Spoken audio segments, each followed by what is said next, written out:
Hello and welcome. Today we're continuing our discussion of Galileo and his relationship to the development of Western thought primarily, but really to world civilization as well.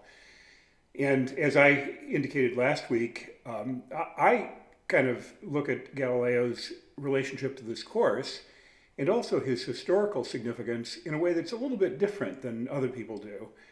I look at the conflict between Galileo and the religious authorities of the Catholic Church as being a part of the story, but not the most important part of the story.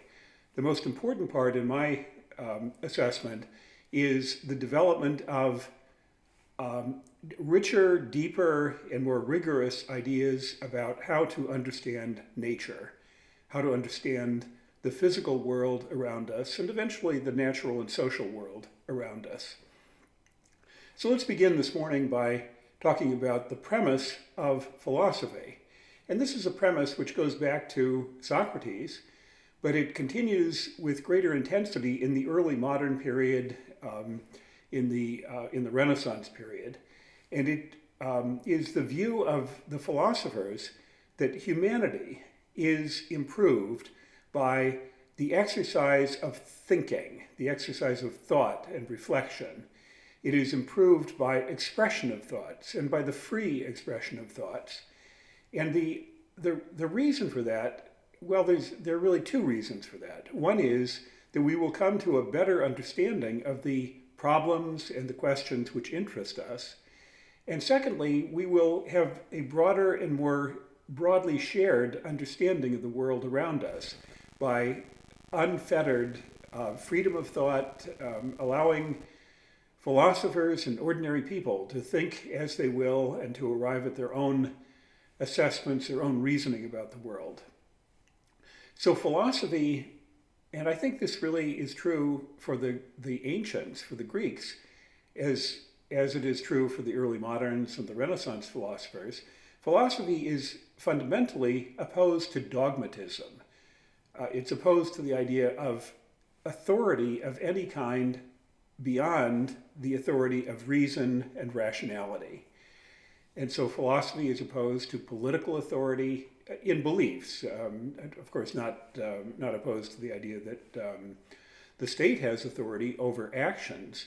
But in terms of thinking, philosophy is opposed to the idea that political leaders have authority over how we think, religious authorities, ideological authorities, or for that matter, scientific authorities.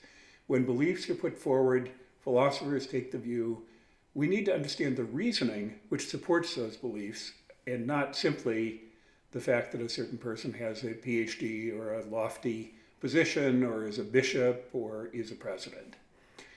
And so the premise of philosophy is that individuals, both philosophers in the academy and ordinary people, should be encouraged to explore their beliefs, to provide evidence and reason for their beliefs, and to engage in debate with others. This is kind of the underlying premise of philosophical reasoning. And so there's a premium on the idea of freedom of thought, which goes back, it's not just a Renaissance creation. It's not a creation of the 16th and 17th century. We saw in our discussion of Socrates that Socrates too was an advocate for freedom of thought and for philosophical reasoning.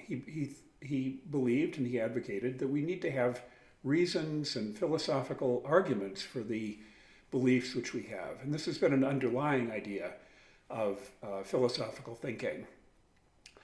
And so, once again, philosophers advocate for freedom of thought. This became a central idea in the Renaissance. And so this is, in a sense, where the conflict between science and faith comes into focus. And that's why when we talk about Galileo, we also talk about the conflict which he had with the Catholic Church. But moving into the 18th and 19th century, a basic premise of liberalism, especially in the 19th century, was the idea that individuals should have unconstrained freedom of thought and expression, that this should be a political principle which is embodied in the state. And in the 17th century, the century before, it was clear that there were limitations, legal limitations and sometimes religious limitations, on the ideas which could be expressed publicly, which could be published, and which could be shared with the public without punishment. And up through, well, the 19th century, even into the 20th century, both church and state constrained and punished intellectuals and writers for their thoughts and words. A little bit more background, which I think it's important for understanding Galileo, but it's relevant for you to understand as you're kind of beginning your work in the honors program. But modern philosophy, that's the term which we use to refer to philosophy of the 17th century, the 18th century, into the 19th century. Modern philosophy in Europe had two main streams. There was a stream of what's called rationalism, which included René Descartes, Leibniz, Spinoza, whom we talked about last week. And it is the idea that fundamentally knowledge can be derived from premises that can be known to be true on purely rational grounds. Rationalism is the idea that the exercise of rationality is sufficient to provide a foundation for all knowledge. Empiricism developed largely in the British tradition and then extending throughout the Anglo-speaking world. Empiricism, which included philosophers that I've mentioned once or twice, Hobbes, we discussed last time, John Locke, David Hume in Great Britain. Empiricism was the view that all knowledge about the natural world depends on the evidence of the senses along with deductive tools of logic and mathematics. So empiricism is the idea that it is the evidence of the senses, fundamentally, which provides a foundation for all knowledge, and then the evidence of the senses is assisted through the deductive tools of logic and mathematics. Both these schools place authority for knowledge on capacities of the human mind. So what is Galileo's position? Well, first of all, Galileo was deeply inspired by the power of mathematics. And it's not the mathematics that we know today. It had more in common with the mathematics of the ancient world, of the Greeks. But Galileo believed that geometry and mathematics and the axioms of Euclid, axioms of geometry, he believed that geometry and mathematics provided deep insight into the way that the natural world worked. That is a profound idea, that pure abstract mathematics might be relevant for the workings of the world that we actually live in, the existing empirical natural world. Galileo also believed that careful observation of nature was a crucial aspect of knowledge of nature. So observation was crucial to arriving at knowledge about the natural world. Now, what's also interesting is that Aristotle believed both of these premises as well. Aristotle eventually, the philosophy of Aristotle eventually became a dogmatic system, but Aristotle, the thinker, believed both that mathematics was a deeply insightful form of human knowledge, and he also believed that a careful empirical observation of the world was just naturally a crucial part of human knowledge. Galileo also believed in the utility, the value of experiments. This could be described as posing questions to nature. And so Galileo, in various of his writings, refers to experiments or tests which he conducted in the natural world, or he claims to have conducted. There is a little bit of controversy about whether he actually conducted these experiments or not. But experiments of falling bodies, dropping heavy objects and light objects from towers, objects moving without friction on flat surfaces, sliding heavy objects, flat objects, light objects on flat surfaces, and measuring their velocity, their speed over time. But also objects moving in liquids, he was interested in that. Galileo took the idea that it's possible to arrive at an idea about how nature works and then to test that idea, to go out and do an experiment and to consider whether, as the most famous experiment is Aristotle's idea, that heavy objects fall more rapidly than light objects. And Galileo questioned that assumption, and he designed an experiment. It was a very simple experiment. You can do it from your second-story window if you like, and that is to take a heavy stone and a light stone, and then drop them simultaneously and see when they hit the surface. And if the heavy stone hits the surface before the light stone, then that supports Aristotle's view. But if they land at the same time, that refutes Aristotle's view. Now, the interesting thing is that what this implies is that Galileo included elements of both rationalism and empiricism. In other words, he believed that it was possible to learn truths about the world through mathematics and logic, but he also believed that our knowledge of the world depends on and requires observation and experimentation. Throughout his life, and he, in spite of having a rather eventful life, he lived a reasonably long life, Galileo contributed to the foundations of the physics of mechanics, of moving objects and the properties of solid objects, the properties of bridges, for example, the properties of various kinds of structures. But he also contributed, as became the most kind of dramatic moment in his scientific life, he contributed to fundamental reconceptualization of human understanding of the universe, or what we would now call astronomy.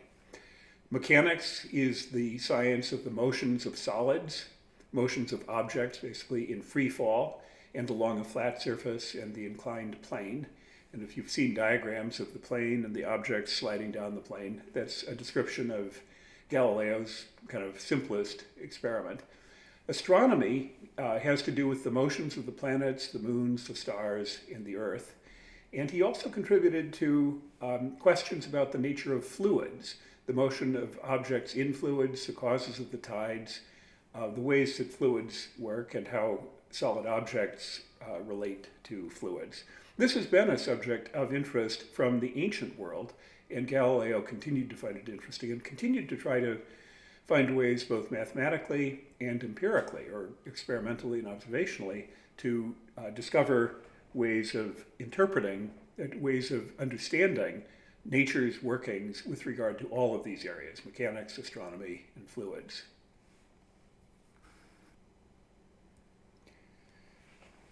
Galileo's science and his approach to the study of nature was very much grounded in his understanding and his appreciation of mathematics and of geometrical reasoning. Along with the French philosopher Descartes and also Thomas Hobbes, the English philosopher, Galileo took Euclid's geometry as a model and a foundation for knowledge. A model for knowledge because it had the certainty and the logical simplicity which Galileo took to be ideal for knowledge, and foundation for knowledge because he believed that the principles and the axioms and the theorems of geometry shed light on real physical problems, like the motions of objects or the motions of the planets. So how does geometrical reasoning work? How did Euclid's geometry work? It is a system of axioms and then a system of deductive principles of reasoning, which then allows the mathematician to derive theorems on the basis of the axioms and the deductive principles of reasoning. And it is demonstrable that valid reasoning gives us this important assurance. If the premises of a valid argument are true, then it is literally impossible for the conclusion to be false. Valid deductive arguments, valid mathematical arguments transmit truth to truth. And so Euclid's geometry rested on a handful of axioms, and axioms are by their nature not provable. They are foundational assumptions about the nature of lines, points, and spaces. And it was believed that all truths about space, the properties of lines, the properties of shapes like triangles and squares and circles, and the properties of points could be derived from these axioms. Furthermore, if a proposition was not proved, then it was not known. At the very most, it could be said to be a conjecture.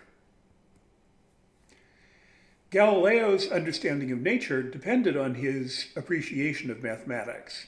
He felt that mathematics allows us to represent and understand the structure and the changes in the world. And the changes are very prosaic things. How does a stone move through the air when it's thrown with a certain force?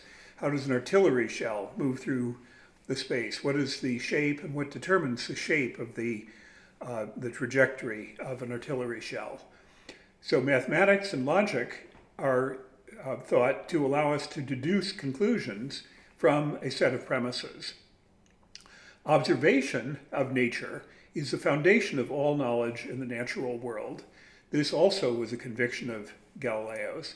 He felt that philosophical reasoning by itself did not determine science, did not determine what we should believe about the natural world. Rather, we need to observe the natural world, observe the behavior of falling objects or sliding stones or the motions of the planets. And therefore, he came to a conclusion, kind of a philosophical conclusion: all knowledge must be justified by mathematics, logic, and observation. And furthermore, knowledge cannot be justified by anything else. So knowledge must be justified by mathematics, logic, and observation, and nothing else. It's interesting for you, just as a signpost, to know that Isaac Newton, the most famous scientist in the history of Western science, was born at about the time that Galileo died. He was born in 1643, lived to 1727, and as I imagine you know, he wrote a very famous book called Principia Mathematica in 1687. He did foundational, important work in optics and the calculus. He invented the calculus along with Leibniz.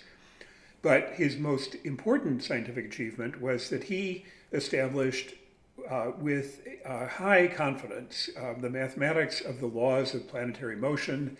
He formulated the fundamental law of gravitation, and he gave a foundation for the natural sciences that was both observational and mathematical.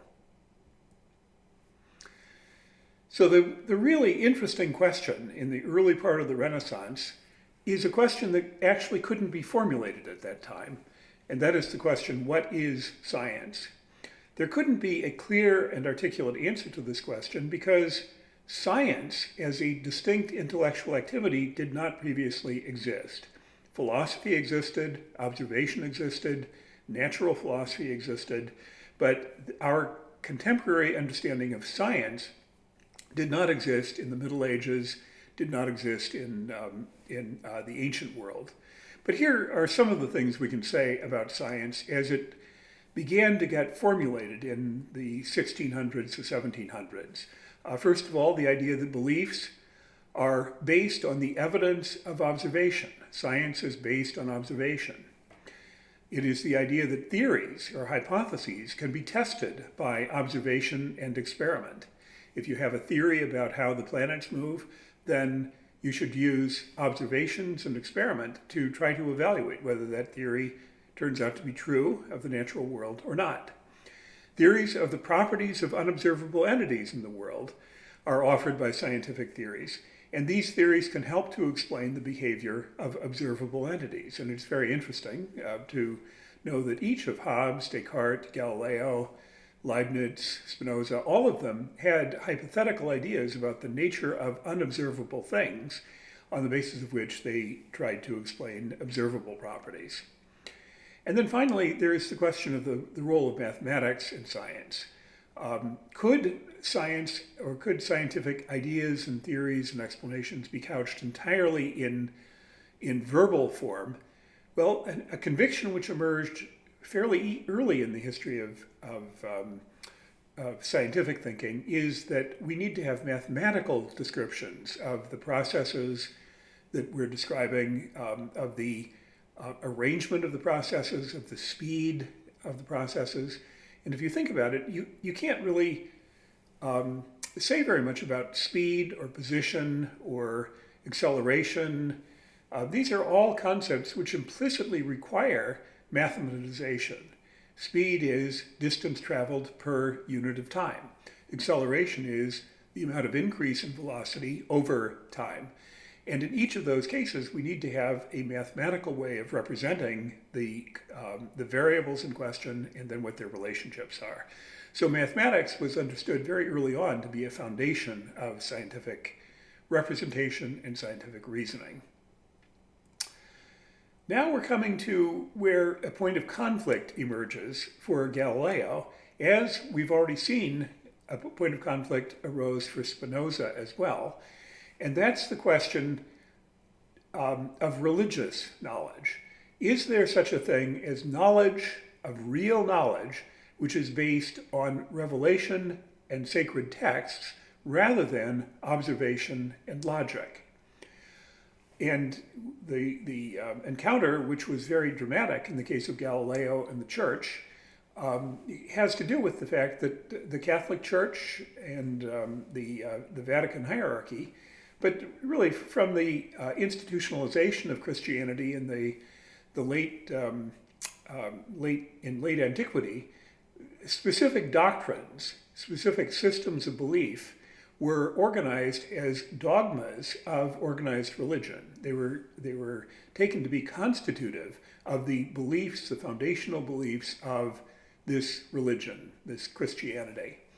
Along with that went the idea of the authority of church officials, the Pope, the cardinals, the bishops, to interpret the truths of the religious system, and the authority of the sacred texts as foundation for these religious beliefs. The problem of the interpretation of sacred texts arises immediately, and this becomes a really important problem in the 18th and 19th century. It becomes the problem of hermeneutics, or the interpretation of sacred texts. But we see the hermeneutic problem in Galileo. He refers to specific biblical passages and then says the meaning of this passage is not self-evident. We have to construct our understanding of the meaning, and it is possible to come to different and conflicting interpretations of the meaning of these sacred texts. But in fact, Galileo took the view, and he was pretty articulate, pretty specific, and pretty public about his view, that only reason could be understood as being the foundation of true knowledge. He took the view there is no knowledge that can be derived from the authority of others. This is a very strong statement, and it kind of accounts for the fact that Galileo and the Church came into what could have been fatal conflict, though in the case of Galileo, it was not fatal conflict. So what were the fundamental charges against Galileo? There were two episodes in 1616 and then later in 1632, 1633.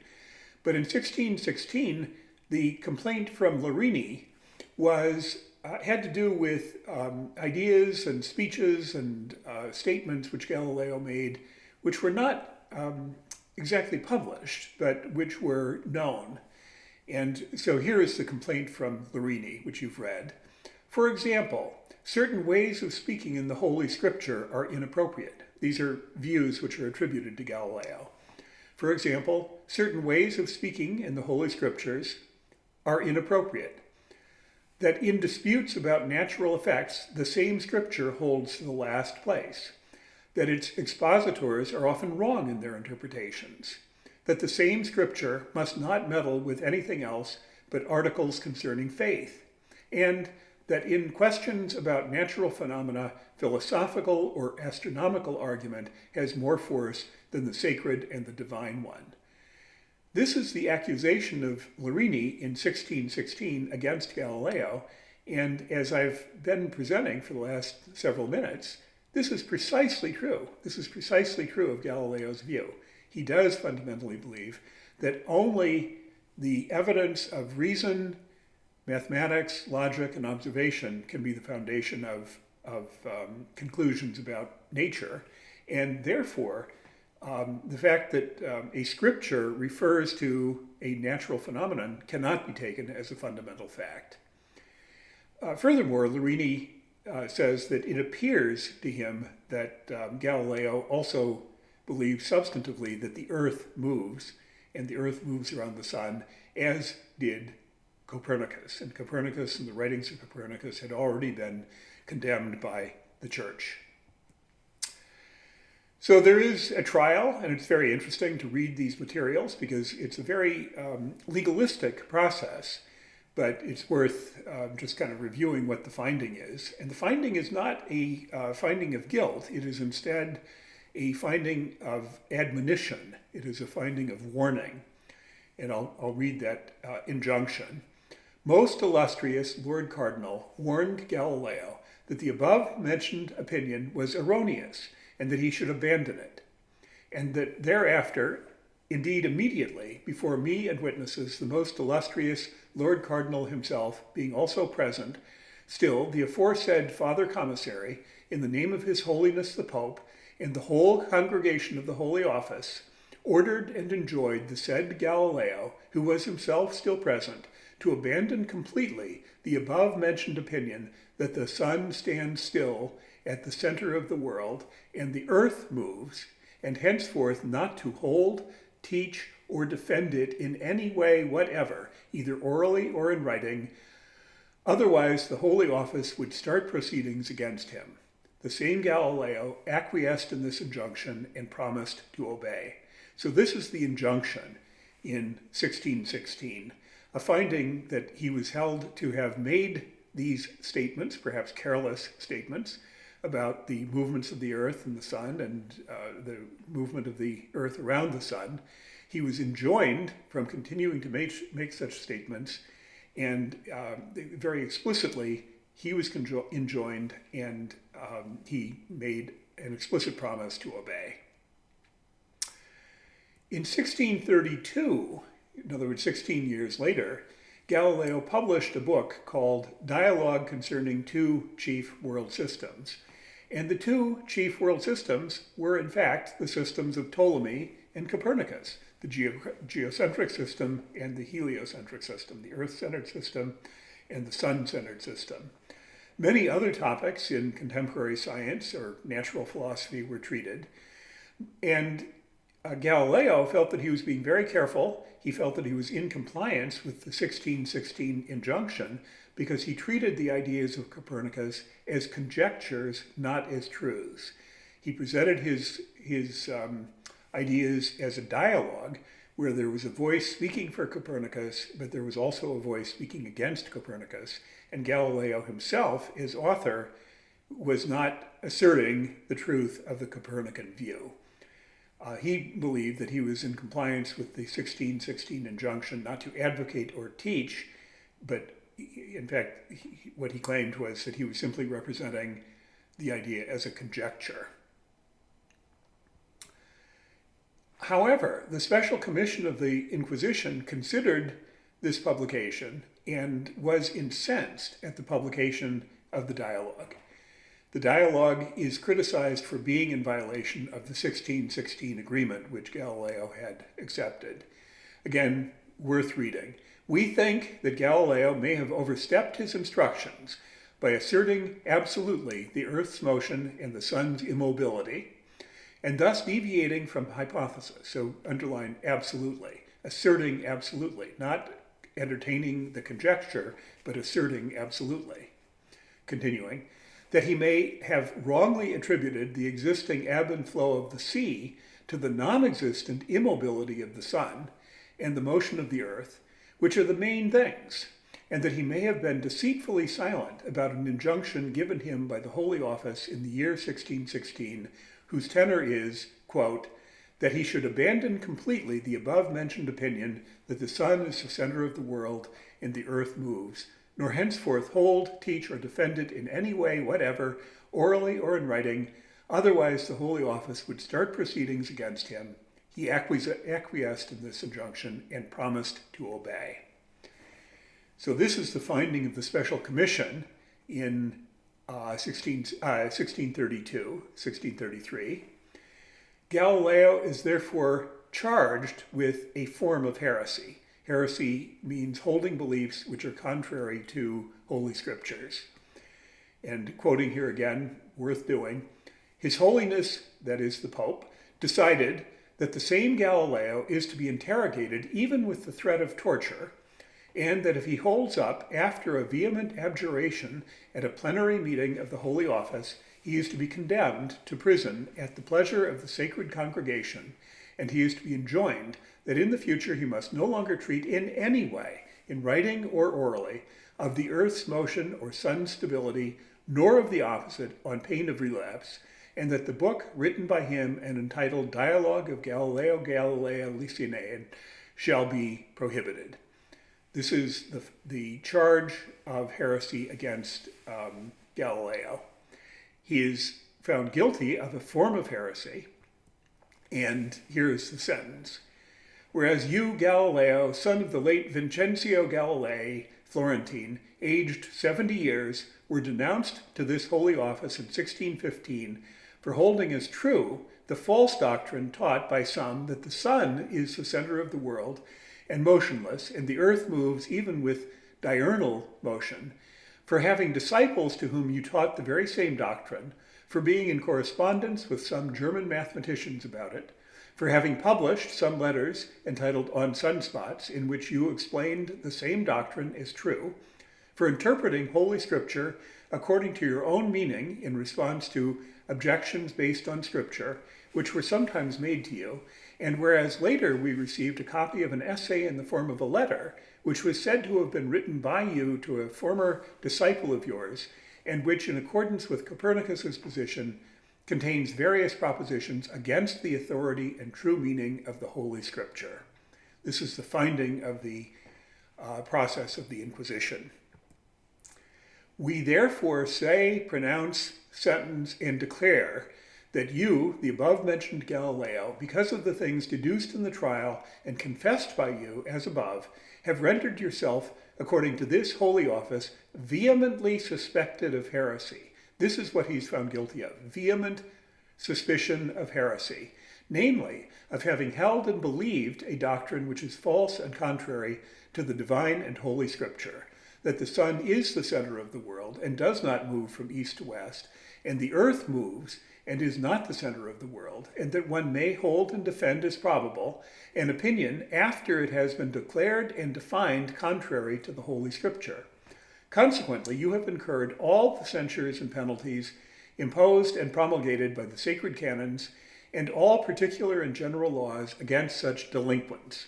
We are willing to absolve you from them, provided that first, with a sincere heart and unfeigned faith, in front of us you abjure, curse, and detest the above-mentioned errors and heresies, and every other error and heresy contrary to the Catholic and Apostolic Church in the manner and form we will prescribe to you. In other words, he is ordered to abjure his former beliefs. And, in fact, Galileo does abjure, and here is his statement. I, Galileo, son of the late Vincenzo Galilei of Florence, 70 years of age, arraigned personally for judgment, kneeling before you, most eminent and most reverend cardinals, inquisitors general, against heretical depravity in all of Christendom, having before my eyes and touching with my hands the holy Gospels, swear that I have always believed, I believe now, and with God's help I will believe in the future, all that the Holy Catholic and Apostolic Church holds, preaches, and teaches. However, whereas after having been judicially instructed with injunction by the Holy Office to abandon completely the false opinion that the sun is the center of the world and does not move, and the earth is not the center of the world and moves, and not to hold, defend, or teach this false doctrine in any way whatever, orally or in writing, and after having been notified that this doctrine is contrary to the Holy Scripture, I wrote and published a book in which I treat of this already condemned doctrine, and adduce very effective reasons in its favor, without refuting them in any way. Therefore, I have been judged vehemently suspected of heresy, namely of having held and believed that the sun is the center of the world and motionless, and the earth is not the center and moves. Therefore, desiring to remove from the minds of your eminences and every faithful Christian this vehement suspicion, rightly conceived against me, with a sincere heart and unfeigned faith, I abjure, curse, and detest the above-mentioned errors and heresies, and in general, each and every other error, heresy, and sect contrary to the Holy Church, and I swear that in the future I will never again say or assert, orally or in writing, anything which might cause a similar suspicion about me. On the contrary, if I should come to know any heretic or anyone suspected of heresy, I will denounce him to this holy office or to the inquisitor or ordinary of the place where I happen to be. 1633. Well, that seems to wrap up the trial of Galileo. He is sentenced to life in prison. The book, the dialogue, is banned, and all copies are confiscated, and Galileo is forbidden to discuss these ideas further or to publish additional books at all on any subject. But, mercifully, in light of his age and poor health, his sentence is commuted to house arrest in the reasonably comfortable location of the villa of his friend in Florence, where he continues to write and think and to perform philosophy and science. Out of this work, towards the end of his life, he writes another book. He writes the book, Two New Sciences. This book is published before his death in Leiden, in what is now the Netherlands, in 1638. Remember, he was condemned in 1633. He was punished, found guilty of his heretical crime in 1633. 5 years later, he publishes the book in Leiden. The book does not treat on the subject of astronomy, so he stays away from astronomy. Instead, it is a work of mechanics, of sliding objects and falling balls and so forth. It is a book about the motion and forces and machines of this world. It offers an analysis of the causes of the strength of materials, an important engineering topic. For example, braided ropes. How can a rope be stronger as a braided ensemble than any of the individual parts are? The book is scientifically important in many ways, but one specific achievement is that it expresses the law of the constant acceleration of falling objects, something which Aristotle had not understood. In his final years, and finally in this presentation, he dies in 1642, almost completely blind, or maybe in fact completely blind. But we might say about Galileo to the very end, he maintained his curiosity about nature, as is evident in the New Sciences. He maintained his independence of mind. He had abjured, he had sworn certain things to the Inquisition, and yet he continued to interrogate nature, to think about these natural processes, to think about how to apply mathematics to the natural world. And he continued to be convinced of the power of mathematics and geometry to explain the natural world. So Galileo is a very interesting example, not so much as a man. As a man, he's kind of an ordinary, very smart, Italian, well-educated person. But as a person who brought forward important advances in the development, the creation, and the articulation of a scientific worldview, not as a completely original creation, but as a real advance over previous thinkers. Galileo is a hugely important moment in the history of science, and many advances and contributions which were made at the time of Galileo continue to be important foundations of physics.